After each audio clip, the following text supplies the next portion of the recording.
Bidliet żgħar rebħiet kbar kienet it-tema ta' attività li saret fl-Università fil-Jum Dinji kontra l-Obeżità.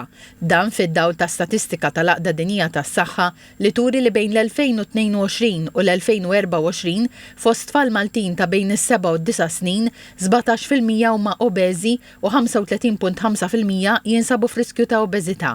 L-attività kellha lan li tqajjem kuxjenza fost l-istudenti u żgħażagħ dwar l-importanza ta' dieta bilanċata u stil ta' ħajja aktar b'saħħtu. L-obeżità mhijiex kwistjoni ta' peace biss, kif nafu minn ħafna riċerka l-obeżità twassal għal ħafna aktar mart kroniku bħal diabete u anke relatata ma' ċertu tipi ta' cancers. Ġifieri importanti li wieħed ftit bidliet iż-żgħar ta' kuljum fid-dieta tiegħu u daqsxejn attività fiżika ikun qiegħed jinvesti f'saħħtu fil-futur. Waqt l-attività l-istudenti nataw informazzjoni fuq l-ħsara li jġib miegħu ikel proċessat iż-żejjed, ikel li spiss jittikel minħabba l-ħajja maġla ta' kuljum.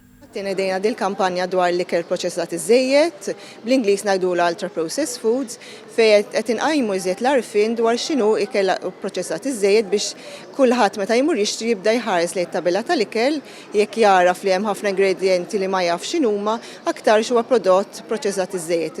U infatti il-kampanja apparti li qed inżidu l-arfin dwar x'inhu ikel proċessat iż-żejjed qed nagħtu wkoll idejat x'jistgħu jieklu minflok ġifieri l-ikel li jixbaħ iżjed il-forma naturali tiegħu. Id-Dipartiment tal-Promozzjoni tas-Saħħa ppubblika wkoll ktieb b'riċetti għal ikliet sostanzjużi u faċli biex jitħejjew. Il-ktieb huwa bla ħlas u jista' jiġi ordnat jew jitniżżel mill-website tad-Dipartiment.